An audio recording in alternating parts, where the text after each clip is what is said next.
Well, good evening to you. It's good to hear from you. Good evening to you. Great.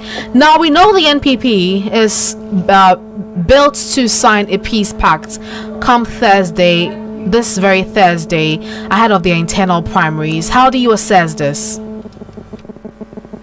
Well, I think it's a good move because they are foreseeing potential troubles ahead post the elections itself. And so they may want to smoke the peace pact. That being said, it is also the recognition of internal challenges. And so you may want to, as it were, tie the hands of the individual contestants to sign a particular pact, either of good conduct before, during, and after the elections. And so this is probably the very first time I'm seeing an internal elections, that a peace pact ought to be signed. It's the very first time you are seeing an internal elections, which includes the signing of a peace pact. Yes. Does that underscore the fact that this upcoming election is quite keenly contested and may lead to some sort of chaos? Well, the peace pact may not prevent that. What actually peace pact do? Sorry to cut. What I was asking is, does that underscore the fact that there are indeed issues that may escalate if the peace pact is not signed, right? Yes. You see, if you remember, some months back, when they decided to go on is it unit peace talk or whatever talk? The walk that they decided to go. I've forgotten how they christened it. Whether it was unity walk. It was a unity walk. It was a unity walk. I want a thank you tour or something like that. It wasn't a unity. And I even criticized the linguistic importance of that particular caption. You see, from that time, that was when things began degenerating. And I said that it was even going to get worse before it gets better. Now, it has become worsened along the period where they have faded, vituperative words, virtual insults, let me say. They have been very vitriolic against each other. And so that is the worst form I was talking about. Right. And indeed, it has been proven right. Now, it has gotten to a point where there is a need for them to sign a peace pact, because the peace pact will do two things. Either you want to fend off a possible danger, you want to let the belligerent, so to speak, contestant tone a bit down, and then ensure that you are tied or you are bogged down by the results. And so the other side is that if one decides not to sign because of the ingredients or what is contained in the peace pact, then it becomes a propaganda machinery against that particular candidate. That individual is belligerent, is not peace-loving, that is not the type of person we should vote for, blah, blah, blah. So the peace pact in itself has its own challenges, right? And that's why I said that it is an admission of inherent challenges. Right. You see, that they are foreseeing. Therefore, there is a need for them to tie down everybody and see whoever loses, you have to lose fairly. You win fairly. But peace pact in themselves do not. Don't forget, we signed a peace pact with the National Peace Council, but without violence. Post the elections, the coalition here and there. So, in as much as it is good, it creates an atmosphere in which, one person or the other will have to conduct themselves in a particular manner. Other than that, sometimes it ties you down. You can also not careful, it can become a propaganda against you. But that being said, as I said earlier on, this is the very first time I'm seeing something of that sort in an internal elections, impending internal elections. That tells you that the stakes are high. Right. Or If you see a situation where others don't want to sign, it is because they believe that the system has been skewed in favor of a particular candidate. But for the sake of the party itself, the corporate image of the party, it is good that they are backing on something of that sort as a way of letting everybody come on board, so that once whoever wins fairly, the rest should be in a position to support. But what the devil is in the detail. What they will put in the peace pact will either let some work out or everybody will sign onto it. Okay, Doc, I'm very sure that you've paid attention to happenings from the leading camps, for instance. From your observation, which camp is highly probable to cause or foment trouble come January 31? It is always a bad loser. You see, when the MPP was in power, obviously the Bawumia had advantage of the coercive power of state. Now you are in opposition. Your main opponent is also in opposition. So more likely they are always going to organize these vigilante boys, right?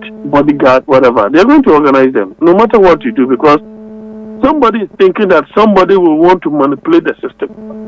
Take, for example, what the venerable Professor Martin said, that the system was skewed, manipulated in favor of Dr. Bawumia. So, you are in opposition. If somebody realizes that the system is skewed, and it means that somebody else is going to win unfairly, then obviously the reaction will come from the other side. So if it is Dr. Bawumia that is winning, obviously you must expect the Ken's camp, if the process is not transparent, if the process is not that fair, right, then there will be a reaction. If there is that surprise element in which Dr. Bawumia camp appeared to be losing ground, well, I don't know if they may also want to react in that manner. But the human mind is very unpredictable. You can never tell. There may be pockets of violence here and there, but I think that in an overall, process, I believe they should be able to come out safely. As to whether they will be able to reunite after that one is also another subject that we have to discuss. Right. But Doc, because you said that this is the very first time you're witnessing an internal election with the involvement of a peace pact, is that to say that for the NPP, this would be the most keenly contested internal primary? Yeah, certainly. The Ken camp have really gained ground. Well, I don't know whether it is propaganda driven. We have seen some polls indicating that, he's likely to win. Is it somewhere say some say 50, others say 51. Mr. Dankwa is predicting for Dr. Bawumia. I think that yes, the stakes are quite high, but I believe that the delegates are in a dilemma. They are in a very big dilemma, and the delegate election is not like the national election. You see, on one hand, they would have wished to change Dr. Bawumia because some believe that he may not be able to win the national election, and he's very predictable. So why should we vote for him? On the other hand, what is the alternative? The one that can rival him and even get more percentage than Dr. Bawumia is Mr. Kennedy Agyapong. Right. But that is also another dilemma. In fact, Doc, on the back of that, there was an earlier poll released that puts Ken at some 52.2%, and that poll was released, I believe, yesterday. I'm told saying something, but I know of the Sanity Africa. Yeah. But then another one, I don't know about them. That's why I said that I don't want to believe this is propaganda driven. In actual fact, the dilemma of the delegates is that Dr. Bawumia has gone. He was defeated miserably. They can look at what Mr. Mahama, went through when he was also miserably defeated by Mr. Akufo-Addo in 2016, but not in 2021. The emphasis is mine. Then you have the Bawumia contest for the 2024 elections, lost in a gargantuan fashion. So the point is that what new thing is Dr. Bawumia going to say after having been there for 8 years and said all manner of things? What new thing is he going to say? Especially when the NDC run economy is by far better than your record. So that is something that Dr. Bawumia will have to be thinking about, and that which the delegate will have to also think about. So if you send Dr. Bawumia back into the fray, you must think about this, because every rational human being will not decide that you gave me 27% food inflation. The Greek minister has given me 4.9 food inflation now. You gave us 23.8 inflation. The finance minister, the Bank of Ghana, they have given us, is it 5.4 inflation? 5.4%. Look at your debt to GDP, 69. DS ended the year, I think 41 or so. Look at the currency. So look at fuel prices. And you think that a rational human being who has not even been to school will decide to vote for you? Nobody does that. It is very interesting that you make this point, Doc, because I want us to look at the messages presented by the two leading camps. For instance, I know that when Kennedy Agyapong goes on his tour, he talks about the fact that he is a businessman. He's been able to create employment. He's been able to create employment for over 8,000 people, and so he's certainly the man for the job, because once he is elected as a party's flag bearer and subsequently becomes the president someday, he will ensure that unemployment becomes a thing of the past. Whereas the key messaging in the Dr. Mahmoud Bawumia camp has been with the fact that he's a formidable candidate. He's the person that has undergone a number of elections. He has a fair idea how to conduct himself and how to bring people together. He's a people's person, and he's unity personified.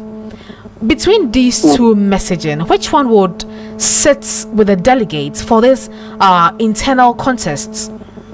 Some of the ideas you mentioned are just abstractions. They do not bring anything. Right. But we have those that can be concretized. If you talk about joblessness, you hit the very core of the human being, right? Some of them have been delegates. They are not even working. It is just a cocoa season that they wait for, and then they will cash in something. So when it comes to campaign messaging, the 2024 primaries of the MPP, Mr. Kennedy Agyapong had a superior message than Dr. Bawumia. I've said it time without number. Dr. Bawumia was he was bogged down by his previous promises, which did not see the light of day in government. So he didn't know how to go about promising again on a promising spree. So Mr. Ken is coming in as a new persona from the business-minded perspective, and every region that he went to, he had a different message for them. I believe that in terms of campaign messaging, even in this 2026 impending primaries, right, I want to think that Mr. Kennedy still has a superior campaign message than Dr. Bawumia. Of course, because he is yet to, occupy that particular seat, that hot seat is yet to. So he can really, look at issues affecting the people and then promise accordingly. But as to whether they are buying into that, those campaign messaging, that is a different thing altogether. You see that, you remember this CPP, Dr. Abu Sakara, right? When we did the presidential debate, everybody realized that his messaging, his policy was superior to everybody else. But he didn't win. It was Mr. Mahama who won the 2012 election. Right. So people get and put forth messages in terms of political campaigning. But it is a delicate decision to pick and choose as to which one, suit them on this same issue. And this brings to the core the issue of the dilemma that I spoke about. So the other side is that, yes, I'm talking about the Bawumia's side. If the economy, as we are seeing, is what is going to end in 2028, election of the Bawumia means that you are not going to win. But of course, the transition is also a second thing I've spoken about. the NDC should be able to get their transition smoothly done so that the internal cohesion will be their hallmark. Right. Look at Mr. Kennedy. On the other side, Mr. Kennedy resonates so well with the grassroots. Now, those who have, exited the party like Mr. What's the name, Mr. Lansamatin and Co., obviously, they still have those disgruntled members within the party, and they wouldn't want to side with Dr. Bawumia because they still see him as some kind of a guest of a sort. Mm-hmm. But the problem with the delegate is that we can't be accepted generally when it comes to national elections. That is their dilemma. That is their dilemma. That is why I always said that if Mr. Khan really wanted to be president, then he should have conducted himself in a way in the past. But because today, as I speak with you, they have taken all his videos in which he raised certain tantrums, in which he used abusive languages, in which, he virtually went ballistic against anybody, women. So that is what they are using against him. So people will sit there and say, with this quality, how will he be accepted nationwide? Within the party, he's still very solid, and people believe that he's the one to bring the needed change. But a lot of people also feel that his utterances and energy when it comes to critiquing some of the things that he's had to talk about is indicative of the fact that he's a disciplinarian, and that is what the country needs. Don't you think so?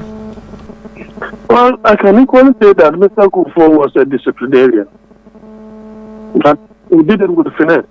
Right. So you have to understand the value system of the people, right, and do it accordingly.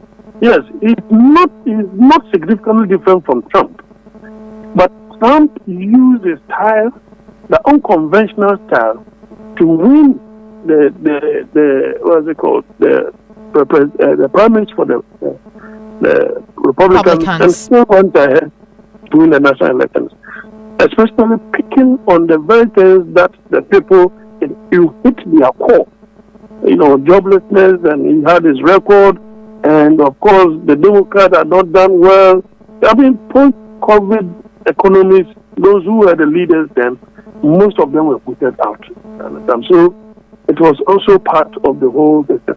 But Ken has some revolutionary ideas, no two ways about that. But I think this time they've done well. They have really packaged him. So he's going about smoothly, not reacting to certain things. Because on daily basis, Abronia is on his neck. If it were to be the vintage part of Ken, he would have dealt with him whichever way that he pleases. But this time around, he is looking at the crown. And so he feels that is just a distraction. So I think that the managers have really done well. It is now left for the delegate to take a decision. So these are the dilemmas that I've spoken about. I see. Now, because we are talking about Ken, let me just chip in this briefly. There are some people that have said that he seems to be in bed with the NDC, and that's because the NDC hasn't forgiven Dr. Mahmoud Bawumia for masterminding their defeat in 2016. Do you see that he's in bed with the NDC? No, he cannot be. Ken is an independent-minded thinking person. To be honest with you, unless he gets his facts wrong, he doesn't fear you so that he will sugarcoat whatever he wants to tell you. He will tell you in the face. I mean, it is only a partisanly minded MPP person. Right. Even some of them are even praising Mr. Mahama for such, grand-standing economy that is run so far, just a year. But there are others who still find fault. You cannot blame them. But Ken will tell you the honest truth. If you said that when the fundamentals are weak, the same way will expose you. He didn't say that. So is it because he is now reiterating it, that is why he thinks he's in bed with the NDC? That is a record there. So in the same fashion, when the General Secretary, got angry because the good professor has said that the MPP that he knows is now virtual, and what is there is fake. He's just telling you that what pertains now is not original. You have lost values, right? Go back and take them. Now you take it out of context and you think that he's brought the party's name into dispute. They are going to see processes of, even that statement alone tells you that you are biased. That committee, if you form it, that person will not come because you say you are initiating processes of what? Removal. We are not saying that you are calling him to come and respond to issues and probably bring evidence or what is the basis of the thing or the pronouncement that is making. He said processes of removal or expelling that particular person. So Mr. Ken will tell you how he feels. That's why I said that unless he gets his facts wrong, most often than not, he's so sincere and honest about what he says. I see. So, going into the signing of this peace pact, which will happen this Thursday, what are your general expectations from the various candidates? Well, that's why I said that the devil is in the details. I'm very sure that if the content of the pact is to entangle anyone from doing what he wants to do, like for example, you cannot you compel somebody that which it happens on the ground, you cannot leave the party. Who is going to accept that? So it depends upon the way they are going to couch, the draft for people to sign, underneath it. Other than that, I think that is a good move. By and large, it is supposed to, let everybody come on board, have the principle that, well, it is either you win or you lose. But if you lose, you must not be a bad loser. But I can tell you what, if it happens that it's going to go a second round, then Dr. Bawumia will lose. If the elections run into a second round, Dr. Mahmoud Bawumia will lose. Will lose. On what basis? It is in his interest to win outright because the rest will gang up against it. Because the rest are of the firm belief that the system is skewed in favor of one particular candidate. Don't forget, before the 2024 primaries, they were 10 in number. 9 said that let us concentrate and do the elections at one place. But Bawumia did not have an opinion. Yet the electoral committee decided that it should be decentralized. Who were conducting the elections for? It's for the candidate. I see. Doc, thank you very much. Always a pleasure talking to you. That was Dr. Jonathan Asante Ochre. He's a political analyst with the University of Cape Coast, still on the NPP now, and the camp of the former Vice President, Dr. Mahmoud Bawumia, has accused Team Kennedy Agyapong of colluding with the government in a bid to win the NPP's flag bearership rate, while the New Patriotic Party is scheduled to elect its flag bearer for the 2028 general election on January 31, with the Vice President, Dr. Mahmoud Bawumia, and Kennedy Agyapong among the high-profile names expected to shape the contest. But campaigns across board had been marred with accusations of ethnocentric and inflammatory comments targeting various candidates. In the latest round, members of the Dr. Mahmoud Bawumia campaign team alleged an unholy alliance between the camp of Kennedy Agyapong and the governing NDC. And aide to former Vice President Kwesi Botche claims the evidence of this alleged relationship can be found on social media. He spoke to Nadedi Tete on the Morning Star. What I am concerned about is the fact that some electorates complain to me that there seems to be some unholy romance between some camps and the NDC. It seems the government of the day and their acolytes are supporting some candidates in this election, which for me is quite worrying and quite unfortunate because this is an internal election. This is just an election to elect our flag bearer. The unfortunate romance between some camps and the government is what is worrying. For instance, the Honorable Kennedy Agyapong, there is an unholy romance between Team Ken and the government. In fact, on social media, you see most of the social media communicators of the government actually campaigning and canvassing for votes for Team Ken, and which I think is quite dangerous. It's quite dangerous for politics. But because do you have evidence to back what you're saying? Of course, when you go on social media, you realize Kelvin Taylor is always posting the flyers of Honorable Kennedy Agyapong. He's sharing the live feeds of his campaign on his TV station and his social media channels. What other evidence do we need to substantiate this? Does that translate into a government alliance, an unholy romance for that matter, as you describe it? Of course, but what interests us, the likes of Kelvin Taylor, having an internal elections, but the delegates are clear in their mind that they are not going to allow the opponents, our major competitors, the NDC, elect our flag bearer for us. And again, another evidence is the fact that it's been 1 year since the NDC assumed office. Have you ever heard Honorable Kennedy Agyapong or any of his acolytes criticize him? And so the delegates are asking questions that if he is unable to criticize the government, how then does he take the fight to the NDC to win us power in 2028?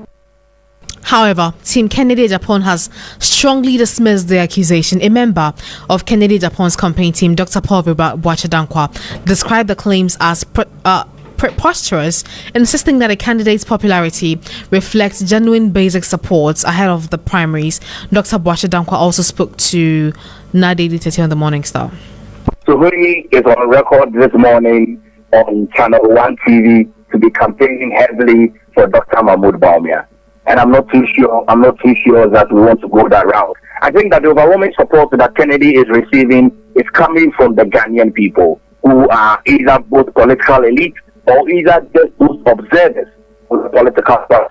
And so if you have someone who is loved by Ghanaians from the grassroots all throughout to the elite, then clearly you should see that he's the next person that is being chosen. So it's not the case that Mr. Kompreko or Kennedy Agyapong is being in any way sponsored or supported by the governing party, as your opponents claim?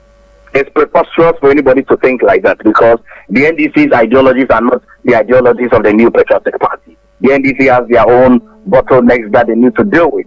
John Dramani Mahama, His Excellency, and this is his final term. They have their own internal issues that they need to deal with, looking for a new flag bearer. I don't think that they would even desire to sponsor a particular political party's candidate who is going to win an election over them. And so that's preposterous. It's cheap politics, if anybody should say that. The overwhelming support that Kennedy is getting is coming from everybody in this country, political observers, political watchers, other people in other political parties, because the trust really that Kennedy has is overwhelming. And I think that people must just embrace it. I am looking forward to this week and next week, other candidates calling that they are not going to contest again. Looking forward to Dr. Mahmoud saying that, I don't think that I will go for this election. I will concede for Kennedy to go. I'm looking forward to their big brother, Brian Champon, to be doing the same in the interest of the party. Call on Dr. Mahmoud Bawumia to concede and give the victory to Kennedy Agyapong.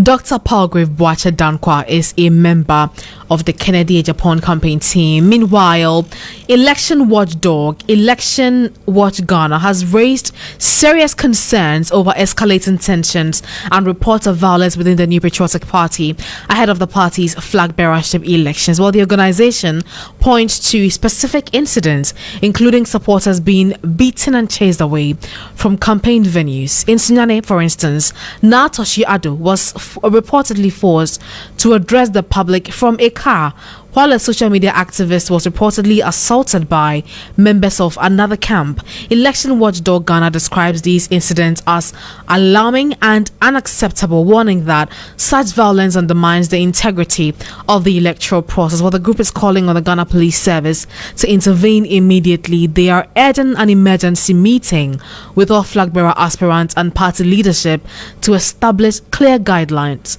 and enforce a strict code of conduct for the election. Let's speak to the convener of the organization. That's Jude Balmer. Good evening to you, Mr. Balmer. Thank you very much for your time this evening on Star Today. Good evening, my dear. Good evening to your listeners. What exactly gives you the impression that the upcoming New Patriotic Party's internal primary or the presidential primary may escalate into violence? Good evening again. When you look at the MPP's up-and-coming flag bearership race, you can see it has been marked with constant attacks, basically between the two runners. And even some of the aspirants have started referring them to it that what is happening in their camps it will be very difficult for them to get united towards the 2028 election. We see this started with verbal exchanges from Bawumia, Kennedy Agyapong. Now we have seen the exchanges of blows, someone getting beaten up somewhere because he supports another camp, and the whole party, former appointee of their party, being asked to address party supporters for Mecca. This is how evidence. That's Nato Shiado. Nato Shiado, yes, Nato Shiado. These are dark. This shows the dark days ahead. If we allow them to go ahead like this and say it's an internal election, and for the police to stay aside, we as election watch will not be surprised that on the 21st of January, the tax that Kennedy Agyapong said they are being trained by Bawumia's camp, and he's also going to train another tax, are going to function fully, and they are going to disrupt the electoral process. That then is not. But these are claims, don't you agree? These issue about training thugs to cause disruption. These are mere claims. Things like that start with claims. We only see the action when the thing happens, and we don't have to wait for them for it to happen before we can say it's a claim. We invite them and ask for proofs, because Kennedy said it, and Bawumia's camp is yet to debunk what he said. He also said he's also going to train another group, 50 people, to match them up. These are not just claims. These are what they want to do, and these are what they are going to do. And the police shouldn't say it's NPP issue, so they should leave it to them. No, they should call them to order and make sure that these claims or these threats are being taken care of.